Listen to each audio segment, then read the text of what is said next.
Eu quero convidar você a abrir a sua Bíblia no livro de 1 aos Coríntios. Nós vamos voltar aqui hoje, já 2 semanas aí, que nós estamos sem olhar o que estava acontecendo naquela carta. E hoje nós voltamos, nós estamos aí fazendo uma viagem pela carta de 1 aos Coríntios. É uma carta que nos lembra coisas muito importantes. Inclusive é uma carta que comprova que aquela ideia de que na igreja tudo dá certinho, só tem gente tranquila, que não tem problema, essa carta destrói completamente essa ideia. Se você está vindo aqui à igreja, ou se você tem pouco tempo aqui, e acha que aqui só dá gente do bem e tranquila, não que quem está do seu lado seja ruim, antes que você fique preocupado. Mas todos somos pecadores, todos temos nossas falhas e muitas vezes temos problemas. Como nós vimos aqui na questão da EBD e falamos de classe em primeiros passos, a grande realidade é que cada um de nós aqui está em um processo diferente na sua caminhada com Deus. Alguns estão naquele auge, alguns estão plenamente empolgados, sedentos, trabalhando, outros já têm uma longa caminhada e talvez esteja um momento de desânimo ou deslumbrado por questões que pareçam ser muito mais legais aí fora, outros estão confusos, enfim, cada um está em um momento de sua vida com Deus.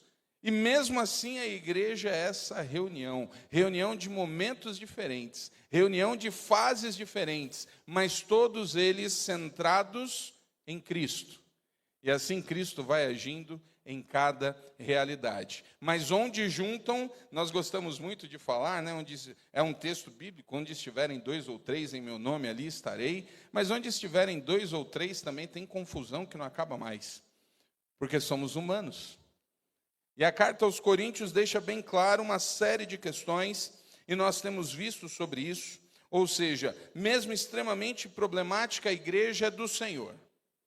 O que nós temos visto e aquilo que alegra os nossos corações, aqui na Igreja Batista Memorial, não é fruto de uma ação humana.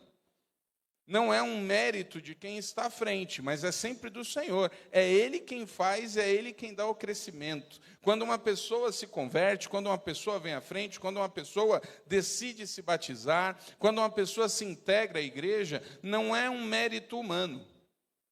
É um mérito e ação exclusiva do Espírito do Senhor. Eu posso passar horas aqui pregando e dando todos os argumentos possíveis. Se o Espírito Santo não estiver agindo aí no seu coração, você não vai tomar para absolutamente nada. Talvez você seja convencido academicamente, de maneira lógica, em algumas questões de argumento, mas isso não tem a força para mudar o seu coração. Então, apesar das falhas, apesar dos problemas, a igreja é do Senhor. A igreja de Corinto enfrentava uma grande crise, pelo que Paulo identificou do desejo daqueles homens de abraçarem a sabedoria, o que ele chama de sabedoria do mundo, esquecendo o principal, que era o que vinha da cruz. E Paulo faz uma diferença, ele diz, a sabedoria do mundo e a loucura da cruz. E aquele desejo dos irmãos de viverem conforme viviam antes, trazendo para a igreja, fez com que aquela igreja ficasse completamente dividida. E Paulo deixa bem claro que todo o problema que uma igreja enfrenta, ela se resolve na cruz de Cristo. Os problemas que nós enfrentamos nas nossas vidas também se resolvem na cruz de Cristo. Quando nós estivemos aqui com os adolescentes e jovens, nós deixamos bem claro que todo e qualquer problema que tenhamos na nossa própria identidade, ela se resolve na cruz de Cristo. Nós deixamos lá. É na cruz de Cristo que existe a transformação. Então, Paulo usa os primeiros capítulos para mostrar de maneira geral. E a partir do capítulo 5, Paulo entra em questões bem específicas e bem abertas. E o capítulo 5 é um capítulo que faz alguns olharem ali e já falarem, vixe, o negócio está sério. Abra sua Bíblia no capítulo 5 e vamos ver qual é a questão específica que Paulo vai tratar nesse capítulo E o que isso tem a ver com a gente em 2025? Capítulo 5 de 1 Coríntios, diz aqui: comenta-se por toda parte que há imoralidade sexual em seu meio, imoralidade que nem mesmo os pagãos praticam. Soube de um homem entre vocês que mantém relações sexuais com a própria madrasta. Como podem se orgulhar disso? Deveriam lamentar-se e excluir sua comunhão o homem que cometeu tamanha ofensa. Embora eu não esteja com vocês em pessoa, estou presente em espírito. E como se estivesse aí, já condenei esse homem. Em nome do Senhor Jesus, convoquem uma reunião. Estarei com vocês em meu espírito, e o poder de nosso Senhor Jesus também estará presente. Entreguem esse homem a Satanás, para que o corpo seja punido e o espírito seja salvo no dia do Senhor. Não é nada bom se orgulharem disso. Não percebem que esse pecado é como um pouco de fermento que leveda toda a massa? Livrem-se do fermento velho, para que seja massa nova, sem fermento, que de fato são. Cristo, nosso Cordeiro Pascal, foi sacrificado. Por isso celebramos a festa, não com velho pão fermentado com maldade e perversidade, mas com um novo pão da sinceridade e da verdade sem nenhum fermento. Quando lhes escrevi antes, disse que não deviam se associar com pessoas que se entregam à imoralidade sexual. Com isso, porém, não me referia aos descrentes que vivem a imoralidade sexual, ou são avarentos, ou exploram os outros, ou adoram ídolos. Vocês teriam de sair desse mundo para evitar pessoas desse tipo. O que eu queria dizer era que vocês não devem se associar a alguém que afirma ser irmão, mas vive em imoralidade sexual, ou é avarento, ou adora ídolos, ou insulta as pessoas, ou é bêbado, ou explora os outros. Nem ao menos comam com gente assim. Não cabe a mim julgar os de fora, mas certamente cabe a vocês julgar os que estão dentro. Deus julgará os de fora. Portanto, eliminem o mal do meio de vocês. Que capítulo, hein? Talvez alguns que estivessem com sono até deram uma acordada agora. O que esse pastor vai falar hoje? Que capítulo é esse? Na verdade, nós começamos a ver como Paulo agora, depois de tratar o problema geral. Qual é o problema geral? Aquelas pessoas não estão querendo viver conforme a cruz de Cristo. O que significa viver a cruz de Cristo? Viver como Cristo pediu para que se vivesse. Viver na lógica do reino, não na lógica do mundo. Viver com o objetivo de obedecer a palavra. Viver no sentido de entender, como o próprio Paulo entendeu e dizia, não mais eu, mas Cristo vive em mim, não mais tentando ter os ganhos que se tem pela lógica aí de fora, mas entendendo que o nosso ganho é na eternidade. Entender que as práticas agora devem ser outras, independente do que a cultura fala.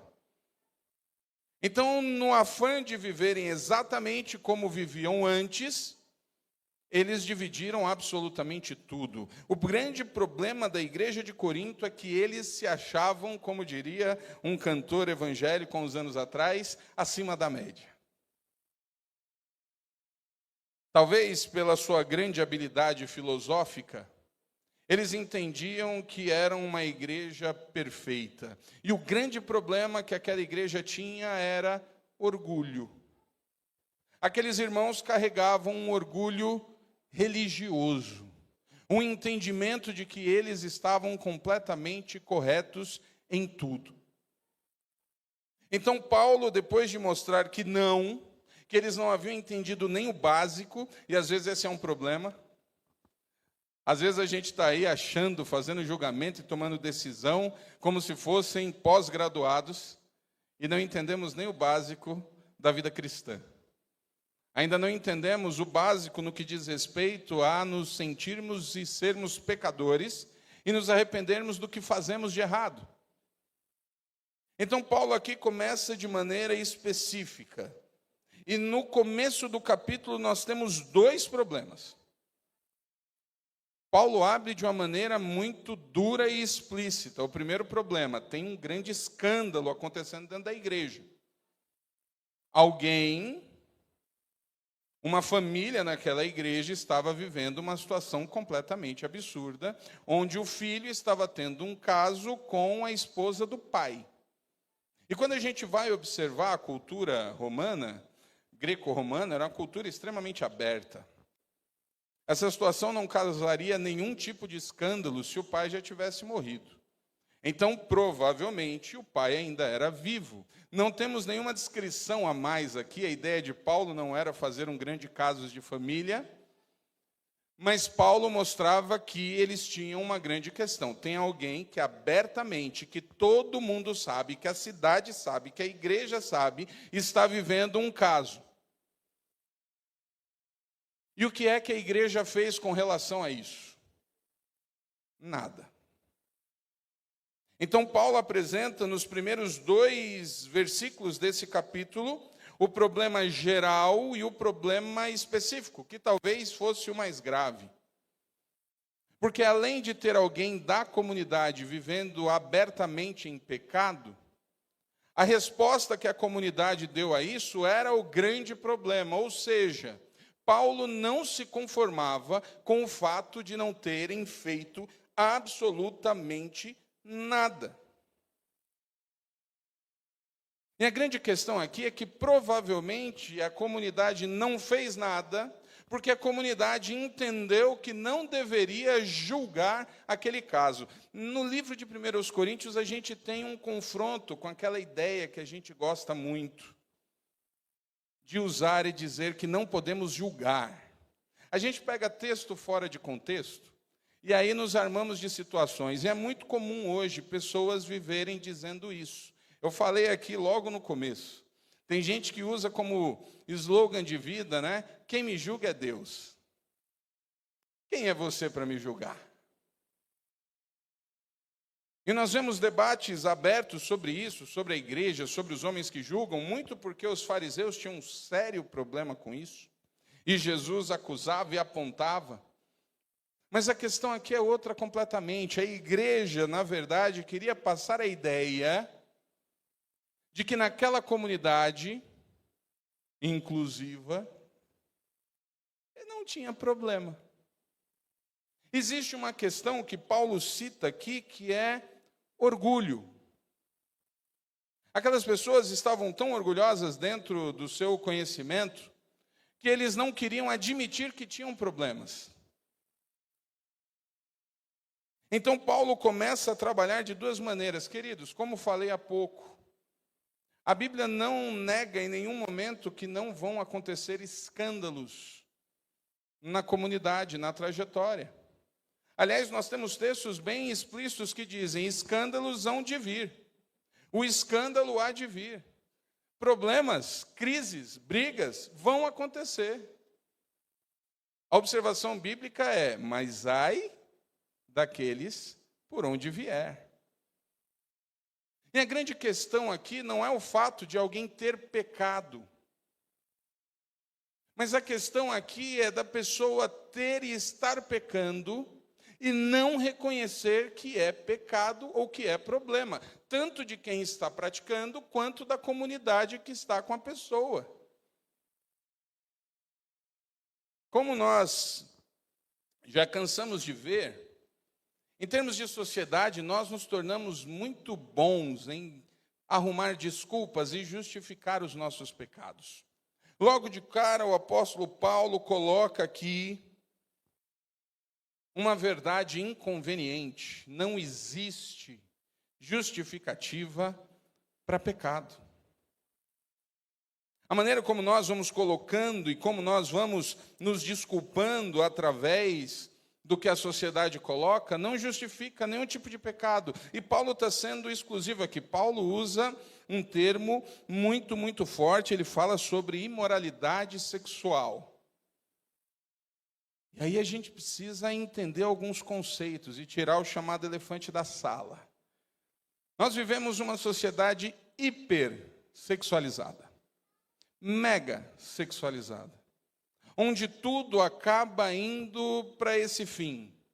A sexualidade tomou conta de absolutamente tudo. Então, nós temos a normatização. As pessoas se acostumaram, elas estão se acostumando com coisas que absolutamente não deveriam ser normatizadas. E Paulo está falando e usando o termo imoralidade. E aí talvez a gente olhe aqui e comece a dizer, está vendo? Paulo está escrevendo o que pode e não pode. O texto de 1 Coríntios não é simplesmente uma lista. Paulo começou citando esse problema porque esse problema revelava muito bem algo que estava mais profundo do que a própria questão sexual, era o orgulho. O nosso grande problema acaba se tornando realmente aumentado pelo nosso orgulho. Orgulho em não admitir. Mas existe sim um padrão. E não é porque a sociedade, nesse caso, Paulo até destaca, nem a cidade, nem a sociedade admite tal absurdo. Hoje está um pouco difícil conseguir enxergar algo que não exista nenhum tipo de justificativa. Hoje a gente encontra justificativa para todo tipo de comportamento. E Paulo usa um termo que não foi excluído: imoralidade sexual. Queridos, tudo o que tem o contorno sexual que não envolve o marido e a esposa é pecado. Você que está aqui esta noite, se você estiver vivendo uma vida sexual ativa que não seja com seu marido e a sua esposa, você está em pecado. De maneira bem simples e direta. Se você está se relacionando com sua namorada, com sua amiga, com seu amigo, com seu cunhado, com seu não sei com quem mais, se não for o seu marido ou a sua esposa, é pecado. Não coloque a justificativa de que vocês se amam. Porque isso entra no orgulho que Paulo coloca. Não importa se a sociedade progrediu. Não importa se as pessoas vivem relacionamentos abertos. Tudo o que é fora do padrão divino é pecado. E Paulo está usando o termo imoralidade. Então preste atenção. E quando a gente fala de orgulho, existe um outro comportamento que é parecido com o comportamento da igreja. A igreja de Corinto fechou os seus olhos para tentar fingir que não tinha problema. Por causa do orgulho, que impedia de dizer, dentro da nossa comunidade tem problema. Não, não tem. Cristo aceita todos. Paulo diz que esse é um comportamento orgulhoso. Existe um outro tipo de orgulho que se manifesta. Às vezes, querendo aliviar a nossa consciência, nós também desenvolvemos um certo orgulho por entender o seguinte, mas se fulano faz, por que que eu não posso?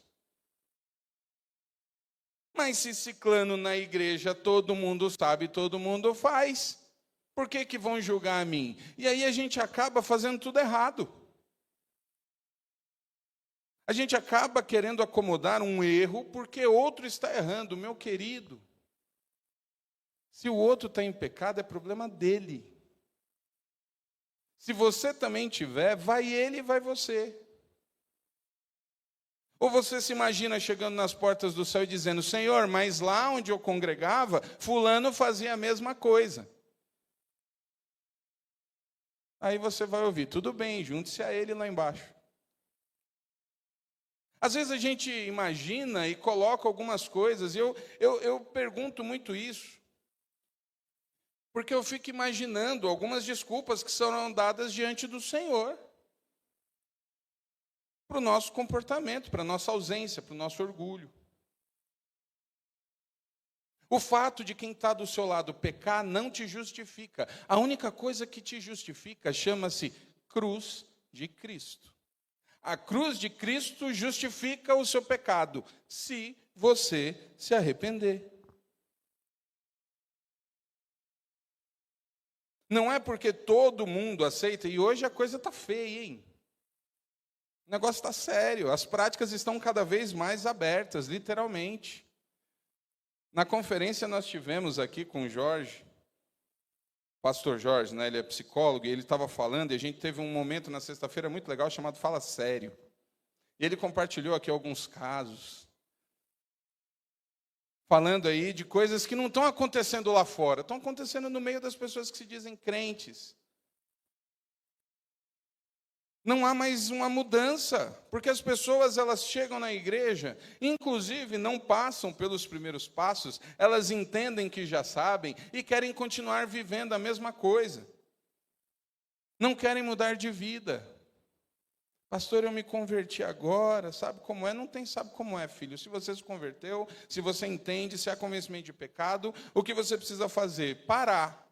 Mas pastor, é tão difícil. Não estou dizendo que é fácil. Não estou dizendo que é fácil.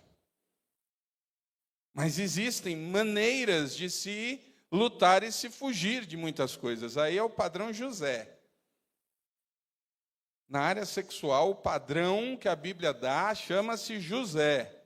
O pessoal gosta de usar o termo resistir ao diabo, ele fugirá de vós. Na área do sexo, não cai nessa, não. É José, é correr, é desaparecer, não importa o que tenha que deixar para trás. Mulher de Potifar chegou para José. Vocês acham que aquela mulher era feia? Mulher rica, tinha do bom e do melhor. Mulher de um alto executivo. Duvido. Aquela mulher chega e se insinua para José de todo jeito. Na hora que ele vê que não tem escapatória, ele fica lá dizendo, o Senhor é por nós, quem será contra nós? É isso que ele faz? Pode vir que eu sou de Jesus aqui, ó. Vou ficar forte. Não. Ele correu. Deixou a capa.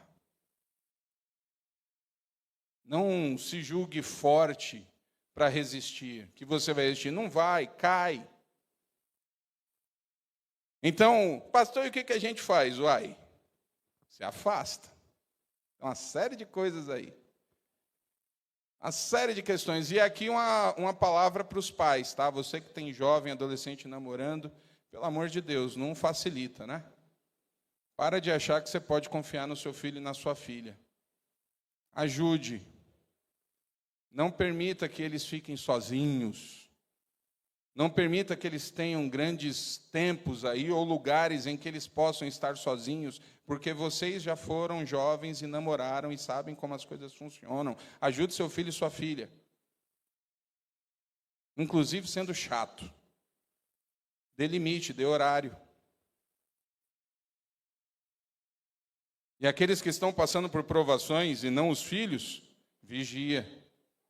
A Bíblia diz, imoralidade sexual. Tudo o que se enquadra em sexo fora do casamento é pecado. Você sabe o que você quer fazer, mas não justifique isso. E Paulo vai exatamente dar essas respostas. Paulo não se conforma. E a dureza de Paulo com o homem que está pecando, ela assusta aqueles que estão acostumados com a lente do século 21. Nesse tempo que a gente não pode falar nada porque magoa. Nesse tempo em que as pessoas têm seus direitos e qualquer coisa revolta. Paulo não está nem um pouco preocupado com isso. O tratamento que Paulo dá àquele homem é extremamente pesado. Ele diz, embora eu não esteja com vocês em pessoa, estou presente em espírito, e como se estivesse aí, já condenei esse homem. Em nome do Senhor Jesus, convoquem uma reunião, estarei com vocês em meu espírito, e o poder do nosso Senhor Jesus também estará presente. Entreguem esse homem a Satanás, para que o corpo seja punido e o espírito seja salvo do dia do Senhor. Eita! Meu Deus! E aí talvez você esteja pensando, mas e aquela história de que somos um corpo, ou que temos que ter compaixão e ajudar os outros? Como é que se enquadra dentro de Paulo dizendo, tirem esse homem do meio de vocês? A gente interpreta muito errado algumas questões. O problema do homem não era ter pecado. Presta atenção na diferença disso. O problema não foi a queda, porque a queda é algo que o Senhor redime. O nosso problema não é quando pecamos, porque se nos arrependemos, o Senhor perdoa. Se confessarmos os nossos pecados, Ele é o quê? Para fazer o quê? Para nos perdoar.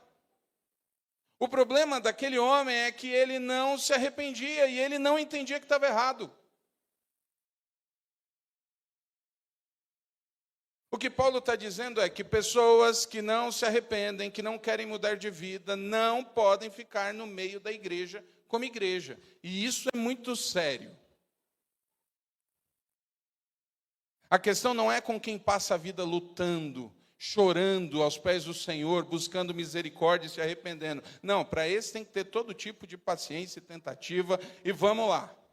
Agora, as pessoas que, petrificadas por um orgulho, não admitem que estão erradas e não reconhecem que é pecado, Paulo está dizendo, tirem. E aí Paulo usa uma expressão muito pesada, entreguem a Satanás. Vixe, Paulo não está facilitando aqui. Paulo não está usando um justiçamento aqui, né? Paulo não está querendo uma vingança. Paulo diz algo que a gente precisa entender. Entreguem a Satanás, aqui no versículo, deixa eu ver, no versículo 5, entreguem esse homem a Satanás para que o corpo seja punido e o espírito seja salvo no dia do Senhor. Paulo está aqui falando algo muito sério. Paulo está falando, entreguem, deixe esse homem fora, para que lá fora ele entenda e sinta o que é a ausência do Senhor, para que dentro disso haja arrependimento. Aí você deve falar assim, nossa, como Paulo era duro, por isso que eles não gostavam dele. Talvez, mas você acha duro? O que você acha daquelas declarações nos evangelhos que fala que é melhor, que se um olho te faz pecar, tire-o. Se uma mão te faz pecar, corta. Gente, é claro que não é literal ali, quando Jesus está falando, nem senão a gente ia ter problema. O que ia ter de gente, né, na igreja, brinquei outro dia, não sei nem se a gente pode usar essas expressões, o pessoal fica ofendido, né? O que ia aparecer de gente aí sem mão, sem língua, sem olho, sem perna. A questão aqui é o conceito. Existem coisas, se nós temos uma dificuldade muito grande, é que tem que se sacrificar. Isso tem que fazer a gente repensar uma coisa que Paulo deixa bem claro aqui. Às vezes a gente fica no pé, tentando de todo jeito, adulando as pessoas que não querem. Eu já conversei com muitos amigos que não são crentes. Eu falei assim, eu vou te explicar por que vocês acham que crente é chato. E tem muito crente que é chato. Porque o crente, quando se converte, tem um entendimento do que acontece para aqueles que não se arrependem e entregam sua vida, eles sabem que o destino daquelas pessoas é onde? Qual é o destino de quem não entrega a sua vida para o Senhor e tem ela transformada? Vai para onde? Inferno. A gente tem medo de falar umas palavras. Vai para o inferno. E se a gente gosta da pessoa, você não quer que ela vá para o inferno. Inclusive, você que acha que tem gente chata aqui na igreja, talvez, né, que fica insistindo para que você vá na igreja, vai no PG, vem para o congresso, agradeça a Deus, porque essa pessoa te ama. Se preocupe é quando ninguém falar nada para você. Se você desaparece e ninguém te manda uma mensagem, se preocupa. Porque o que motiva a gente falar, orar, chorar, é o amor de não querer que a pessoa vá para o inferno. Então isso faz com que muitos crentes passem do ponto. Mas a grande questão é que existem pessoas que sim, elas precisam passar por situações que realmente lhe façam refletir. Eu vou usar uma expressão, tem gente que precisa quebrar a cara. Simples assim. Porque enquanto a gente está dizendo, implorando, chorando, a pessoa não está nem aí. Não vale a pena manter pessoas, é isso que Paulo está dizendo aqui, não pode estar no meio de vocês. Sabe por quê? Porque contagia. E é o que ele fala aqui, estraga a massa, azeda. Uma maçã podre no meio das outras faz o quê? Estraga todas. Contagiar alguém de maneira positiva e deixar a pessoa animada é um sacrifício. Mas fazer alguém esmurecer é só ficar quieto do lado da pessoa. Desanimar alguém é a coisa mais fácil do mundo. Animar dá trabalho. Desanimar é muito simples. Fica do lado com a cara feia, passa 2 horas aí, não cumprimenta, não faz nada, não sorri, não faz nada, que a pessoa que está do teu lado, ó. É disso que Paulo está falando. Paulo não está aqui dizendo, você não tem mais chance. Mas tem gente que precisa experimentar o que quer. É a mesma coisa que Jesus fala na parábola do filho pródigo. O filho chegou lá para o pai e disse, pai, eu quero a minha parte. Eu quero viver a vida. O que é que o pai fez? Entregou. Entregou. E deixou o filho ir. O que é que o pai faz durante a parábola do filho pródigo? Qual que é a postura do pai? Todo dia à tarde ele vai lá para o portão esperar o filho. Mas ele não vai atrás do filho. O filho é que vem. Depois do quê? Qual é o ápice da desgraça do filho pródigo? Comer com os porcos.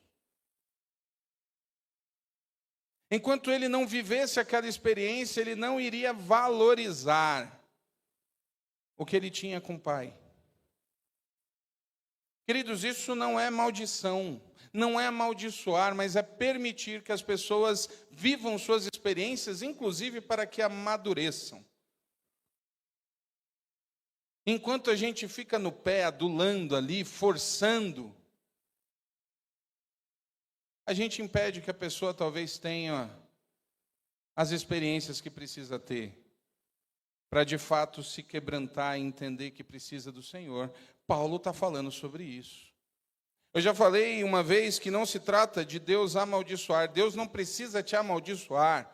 Ele simplesmente pode agir não te abençoando. Tem uma grande diferença entre ser amaldiçoado e não ser abençoado.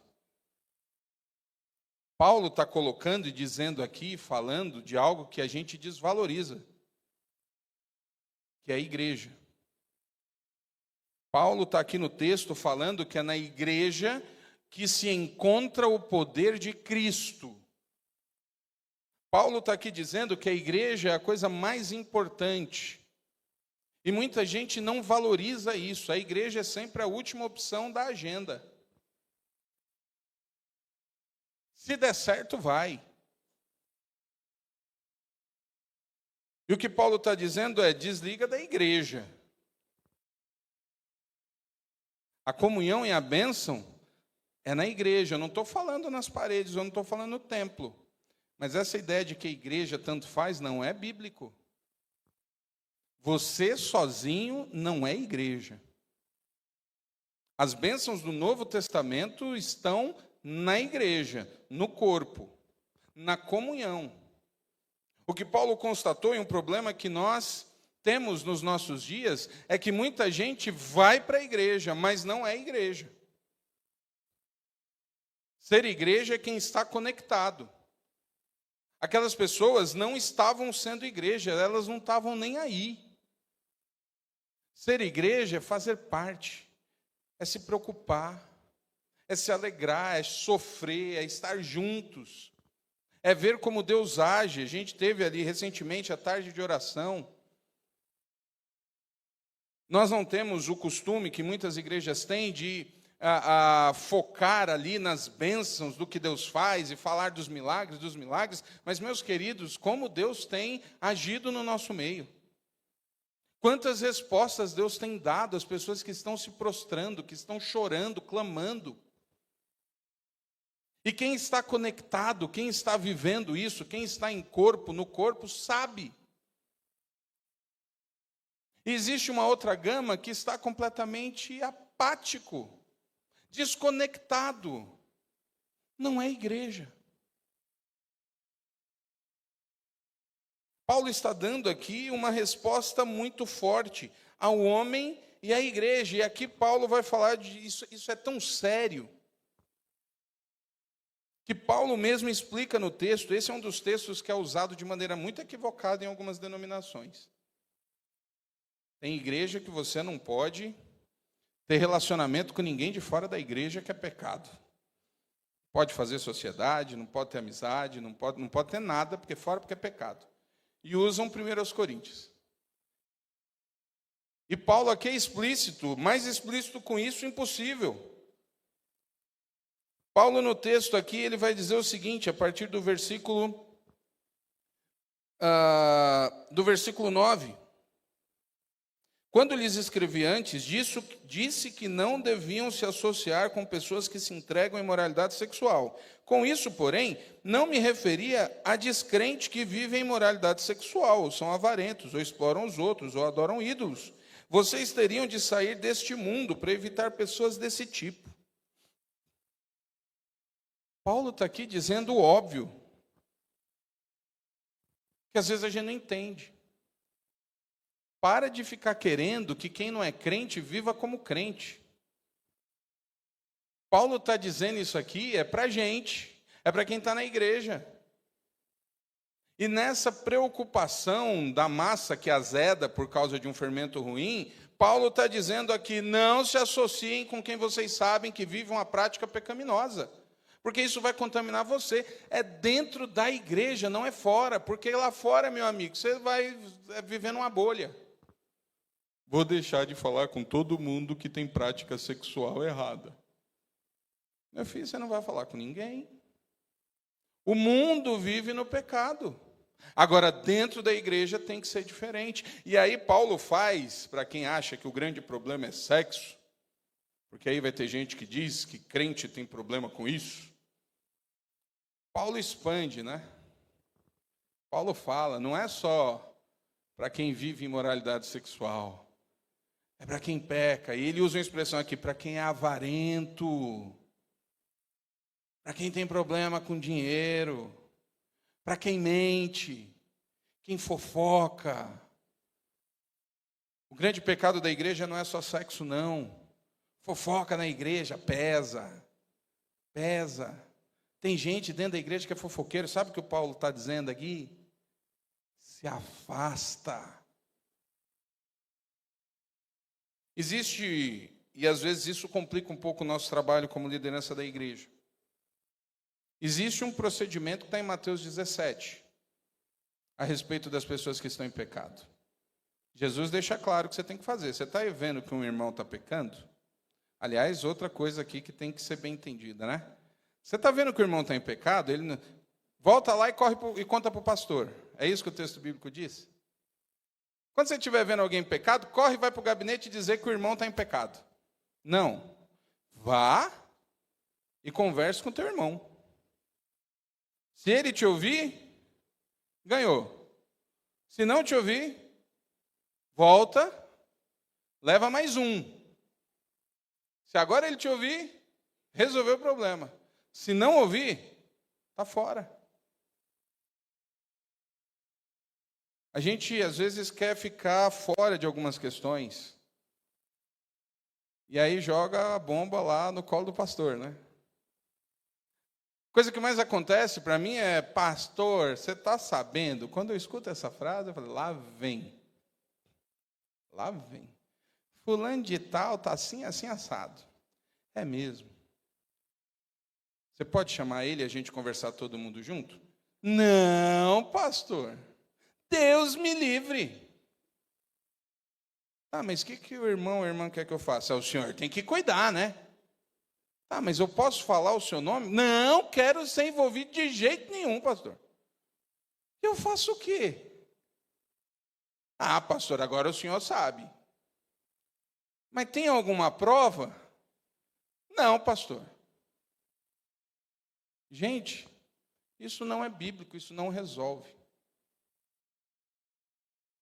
Porque a igreja não é um grande tribunal que fica julgando as pessoas. Então, chegar numa pessoa e falar algo desse tipo, porque eu ouvi falar, a pessoa pode virar para mim e dizer, é mentira, e eu faço o quê? Paulo fala e usa os evangelhos, Jesus fala sobre ganhar. A gente precisa aprender a olhar para essas questões preocupados realmente com o pecado, não com a fofoca ou com o fuxico. Pecado não é objeto de fofoca, gente, não é só fofoca. Pecado leva à morte. Se você sabe de alguém que está em pecado, você sabe que essa pessoa está indo para o inferno. E se você não se preocupa com a pessoa a ponto de querer que ela seja salva, tem um problema com você também. Paulo não está normatizando, diz que me disse em igreja, ao contrário. Então as questões dentro da igreja, e de novo, tudo isso vai resumir no orgulho. No orgulho de quem peca e não admite que está errado, e quer provar que o mundo inteiro faz, para dizer que ele também faz, e está tudo certo. Orgulho. Estudando esse texto, eu percebi um problema meu. Porque eu sempre entendi e sempre ouvi que eu sou coração mole, é coração de pastor. O pastor fica ali, é paciente. Mas Paulo não diz que aqueles irmãos são pacientes. Paulo diz que aqueles irmãos são orgulhosos e não querem admitir que tem pecado no meio. E às vezes, como líder, a gente também cai nesse pecado. Não, eu não quero admitir que a coisa degringolou. Não, vai dar certo, vai dar tempo. O que Paulo diz é, diante do pecado, não brinquem. Diante do pecado, não há conversa, se age. Está em pecado? Fala com a pessoa, denuncia o pecado, mostra biblicamente que está errado. A pessoa se arrependeu? Glória a Deus. Não se arrependeu? Deus abençoe sua vida. A igreja não é lugar das pessoas que querem continuar vivendo no meio do pecado. A igreja é lugar de pessoas que se arrependem. Tem uma diferença. Não justifique o seu pecado pelo pecado do outro. Não ache que o problema é só a sexualidade. Paulo usa uma lista aqui muito pesada e muito séria. Paulo vai falar aqui de outras coisas. Ele vai falar sobre imoralidade sexual, avarento, adora ídolos, insulta as pessoas, é bêbado, explora os outros. Ele está falando de gente dentro da igreja. Tem gente dentro da igreja que explora. Está falando de gente egoísta. Está falando de gente que insulta, que machuca. Ele não está falando lá fora, ele está falando do nosso meio. E Paulo é bem direto, nem ao menos comam com gente assim.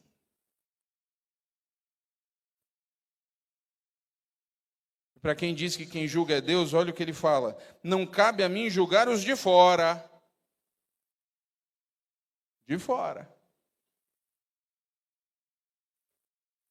Mas certamente cabe a vocês julgar os que estão dentro. Deus julgará os de fora. Portanto, eliminem o mal do meio de vocês. De novo, Paulo não quer que a igreja vire um tribunal em que um acuse o pecado do outro.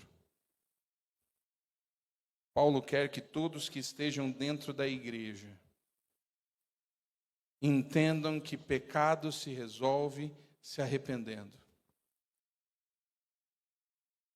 Pecado se resolve confessando diante do Senhor. Pecado se resolve mudando. A igreja é um lugar que deve aceitar a todos. Sem dúvida nenhuma, as portas da igreja estão sempre abertas para quem quiser entrar. Mas continuar na igreja envolve uma decisão de arrependimento. Essa é a grande questão. Como é que isso se aplica a nós? Simples. Se tem pecado, precisa ter arrependimento. Não contamine a sua ideia pelo que os outros falam aí, e hoje você tem aí as coisas mais absurdas. Porque a sociedade aceita tudo. A sociedade está dominada pelo maligno. O mundo jaz. O mundo está sepultado no maligno. Então, se virar lei, se não virar lei, se todo mundo hoje faz o que quiser, meu querido, você não vai poder ter uma relação aberta dentro da igreja. Isso é pecado.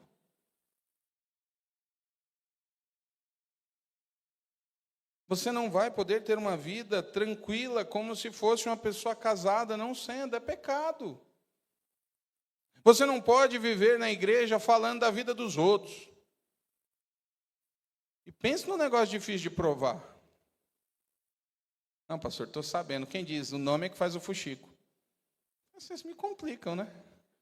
Difícil a vida do pastor. Se o nome que faz o fuxico quer que é o contrário.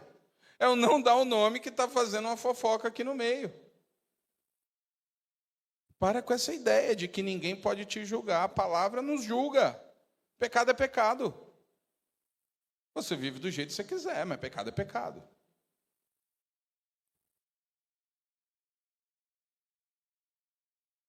Como igreja, precisamos entender e lutar. Você que é a igreja do Senhor aqui esta noite, pense nisso. Às vezes a gente é chato, eu sei que eu sou mesmo, e muita gente vai dizer amém, mas não fala alto. Pega mal, está sendo filmado. Mas a gente é chato, sabe por quê? Porque a gente se importa. A gente pega no pé, ei, você não veio hoje, vem para cá, está onde? O que aconteceu? Porque a gente se importa. Porque as coisas vão sendo normatizadas. Porque hoje as agendas das pessoas, elas estão de domingo a domingo fazendo tudo. Hoje as pessoas têm cursinho de domingo a domingo, as pessoas acham tempo para tudo. Até as academias agora é de domingo a domingo. Aqui eu falei um negócio aqui para os jovens e adolescentes ontem. Caramba, você consegue acordar 3h30 da manhã, 4h30 da manhã para sentir dor, para correr 40, 50 quilômetros. Não vem dizer que não dói, porque dói.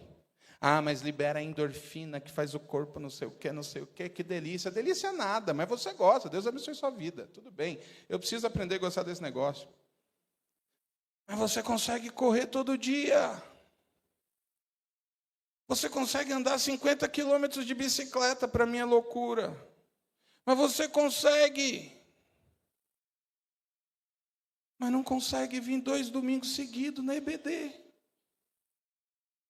Não consegue assistir uma reunião de oração por mês. Não consegue ficar 3 dias numa conferência de 1h30. Faz maratona de série, mas já está achando que o pastor está falando demais.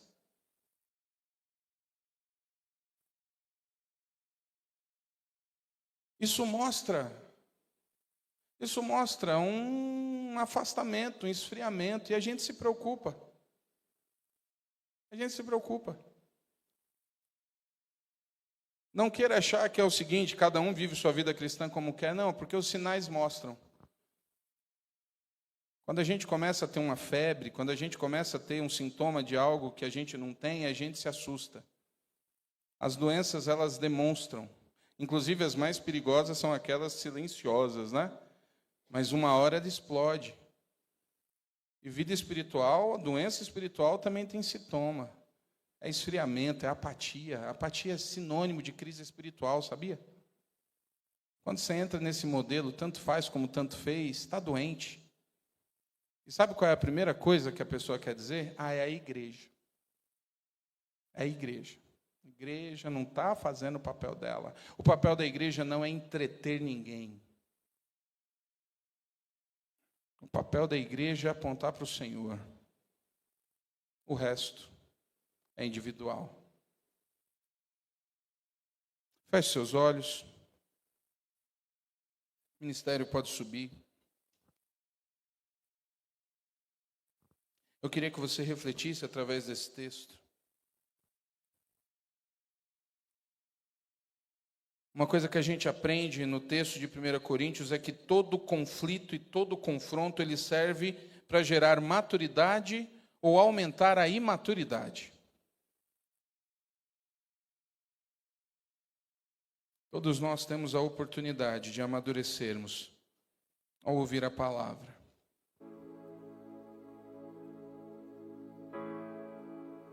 Seja sincero com você mesmo.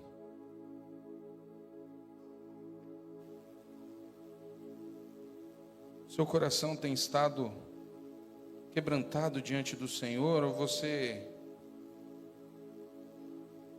tem um coração orgulhoso, se recusando a dar o nome de pecado para o que você faz que não agrada a Deus?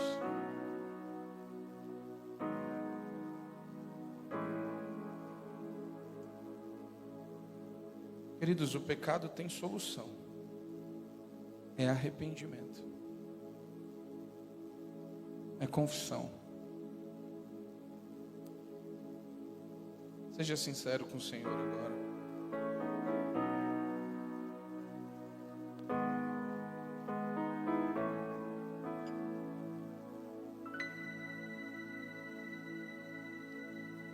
Pai, em nome de Jesus, a tua igreja está orando. Pai, o texto é pesado.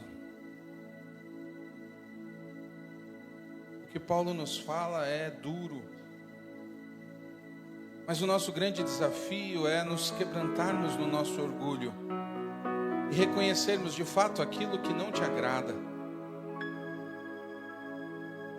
Tua palavra dá o nome de pecado.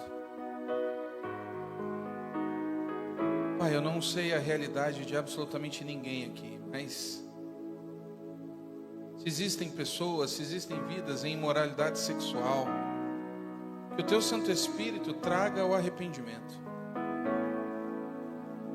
Se existem pessoas aqui em pecado, de relacionamento, de fofoca, de briga, avareza, egoísmo, rancor, seja o que for que te desagrada, Pai. Pai, que haja quebrantamento pelo poder do sangue de Jesus. Pai, que brote no coração de cada um aqui esta noite o desejo real de ser integrado à tua igreja.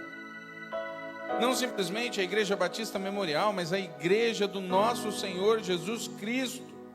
A igreja que será arrebatada. A igreja que marcha santa. A igreja que carrega a responsabilidade de pregar o amor do teu filho. Pai, desperta os desejos, os corações que estão apáticos, gelados.